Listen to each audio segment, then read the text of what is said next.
దేవుని మాట కార్యక్రమానికి ప్రతి ఒక్కరిని ప్రేమపూర్వకంగా ఆహ్వానిస్తున్నానని దేవుని పెట్ట ప్రతి ఒక్కరికి వందనాలు. ఈ మనుషుల మధ్య నేను ఉండలేకపోతున్నాను. నా యొక్క ఓటమి చూసి నా వ్యాపారం లాస్ అయిపోయింది. నేను ఉద్యోగం పోగొట్టుకున్నానని, నాకు సంతానము లేదని, నా పరిస్థితి బాలేదని అందరూ చూసి నవ్వుతూ ఉన్నారు. నన్ను హేళన చేస్తూ ఉన్నారు. నేను ఈ మనుషుల మధ్య నేను ఉండలేను. నేను ఎక్కడికైనా వెళ్ళి ఉద్యోగం చేసుకోవాలి, ఎక్కడికైనా వెళ్ళి వ్యాపారం చేసుకోవాలి, నేను ఇంకెక్కడో ఇల్లు కట్టుకోవాలి, నేను ఇలాంటి వారి మధ్యన ఉండలేను అని నువ్వు బాధపడుతున్నావేమో.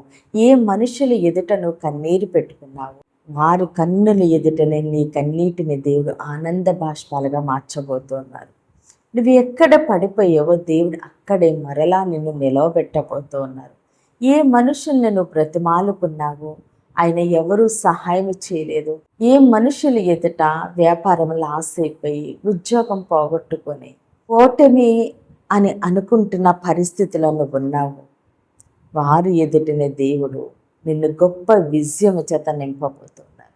ఎక్కడ నీకు సంతానము లేదని నిన్ను అవమానపరుస్తున్నారు, వారి ఎదుటిన దేవుడు నిన్ను ఘనపరచబోతూ ఉన్నారు సంతానాభివృద్ధి చేత.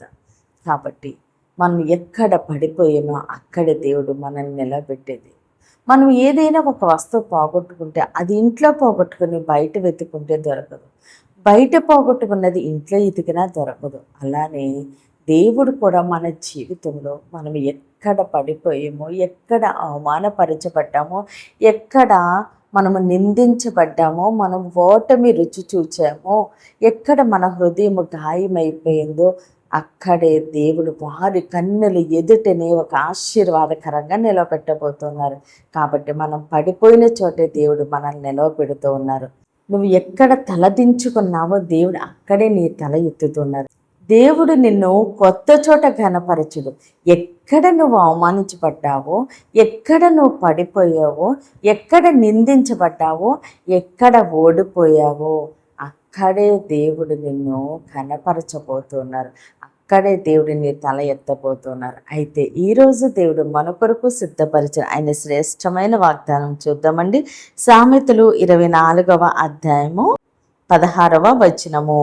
నీతిమంతుడు 7 మారులు పడినను తిరిగి లేచును, ఆపత్కాలమునందు భక్తిహీనులు కూలుదురు. ఆమేన్.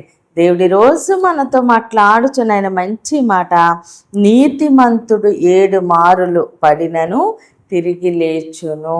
ఆమేన్. మనము ఏ విషయాల్లో పడిపోయామో, ఏ విషయాల్లో జారిపోయామో, అయితే దేవుడు ఏం చేస్తున్నారు, తిరిగి మరలా మనం లేపుతూ ఉన్నారు. ఏ విషయంలో? నిందల్లో, అవమానాల్లో, దుఃఖములో, కన్నీటిలో, అప్పుల్లో, ఆర్థిక ఇబ్బందుల్లో, వ్యాపారం లాస్ అయిపోయి, ఉద్యోగం పోగొట్టుకుని, సంతానము లేక ఇలా పడిపోయిన పరిస్థితుల్లో ఉంటూ ఉండగా దేవుడు మరలా లేవనెత్తుతూ ఉన్నారు. ఎవరినండి? నీతిమంతుల్ని. అదే భక్తిహీనులు అయితే ఏమైపోతారట? ఆపత్కాలమునందు కూలుదురు. భక్తిహీనులు ఆపత్కాలం వస్తూ కూలిపోతారు. ఒక బిల్డింగ్ ఉంది అనుకోండి, అది కూలిపోయింది అనుకో, అది అలా ఏమవుతుంది? నేలలో పడిపోతుంది. కాబట్టి అది ఇంకా తిరిగి లేపడానికి కుదరదు, అది ఇంకా పనికి రాదు. కానీ నీతిమంతులైతే పడిన ప్రతిసారి దేవుడు ఆయన హస్తము చాపి, ఆయన బాహుబలము చేత మరలా నిలవబెట్టబోతున్నారు, మరలా లేపబోతున్నారు. నీ నిందని దీవెనగా, అవమానమును ఘనతగా, నీ దుఃఖాన్ని సంతోషంగా, నీ కన్నీటిని నాట్యముగా దేవుడు మార్చబోతున్నారు. ఏ ప్రజల ఎదుట, ఏ మనుషుల ఎదుట నువ్వు కన్నీరు కార్చావో అక్కడే దేవుడు వారి ఎదుటనే నిన్ను ఆనంద బాష్పాలతో నింపబోతున్నారు, నిన్ను ఘనపరచబోతున్నారు, నిన్ను నిలవబెట్టబోతున్నారు, నీ తల ఎత్తబోతున్నారు. ఈరోజు నీ వ్యాపార విషయంలో, నీ ఉద్యోగ విషయంలో, నీ కుటుంబ విషయంలో, నీ ఆరోగ్య విషయంలో, నీ ఆర్థిక పరిస్థితిని బట్టి ఏ విషయంలో నువ్వు పడిపోయావో, నువ్వు ఇంకొక చోటకు వెళ్ళిపోవాలనుకోకు. దేవుడు ఇంకొక చోట నిన్ను ఘనపరచుడు. ఎందుకంటే ఎక్కడ నువ్వు అవమానించబడ్డావో అక్కడే దేవుడు నిన్ను ఘనపరచబోతున్నారు. కాబట్టి ఏ విషయంలోనూ కూడా ఆలోచించొద్దు. నిన్ను నీవుగా దేవునికి సమర్పించుకో, దేవునికి అప్పగించుకో.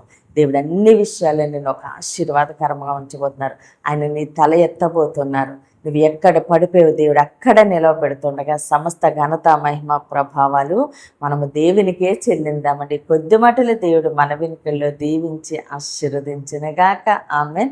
ప్రేర్ చేసుకుందామండి. అందరి కన్నులు మూసుకుని ప్రేర్లు ఏకీభవించు. మహోన్నతుడు మహాగణుడ పరిశుద్ధుడానికి స్తోత్రాలు వందనాలు. దేవతనిచ్చిన వాగ్దానం మా జీవితాల్లో నూరంతలుగా ఫలించిన గాక. దైవజనుల వారి కుటుంబాలు, సంఘాలు, పరిచర్యలు యేసు నామంలోనే దీవించబడును గాక. యెరూషలేముకు యేసు నామంలోనే క్షేమము కలుగును గాక. ఈరోజు పుట్టినరోజు, పెళ్లి రోజు జరుపుకున్న ప్రతి ఒక్కరికి సంవత్సరం ఒక ఆశీర్వాదకరముగా ఉండును గాక. దేవుని మాట పరిచర్యలో పాలిభాగస్తులే భారం కలిగి ప్రార్థన చేసిన ప్రతి ఒక్కరిని దేవుడు బహుగా దీవించి ఆశీర్వదించును గాక. అనారోగ్యంతో ఉన్న బిడ్డలకి యేసునామములో సంపూర్ణ స్వస్థత విడుదల కలుగును గాక. యవ్వన బిడ్డలకి యేసునామములో మంచి భవిష్యత్తు కలుగును గాక. వివాహాలు కావలసిన బిడ్డలకి యేసునామములో ఘనమైన వివాహములు జరుగును గాక. మూయబడిన ప్రతి గర్భము యేసు నామంలోనే తెరవబడును గాక. ప్రతి బిడ్డ రాకపోకలందునూ దేవుడు తోడుగా ఉండి క్షేమమైన ప్రయాణం అనుగ్రహించును గాక. అయ్యా, ప్రతి బిడ్డని నీ చేతులకు అప్పగిస్తూ చిన్న ప్రార్థన బాధసని చేర్చుకోమని యేసు క్రీస్తు అతి పరిశుద్ధ నామందు ప్రతిమాని వేడుకున్న మా తండ్రి. ఆమెన్. ఆమెన్. దేవుడు మిమ్మల్ని మీ కుటుంబాన్ని దీవించి ఆశీర్వదించును గాక. ఆమెన్.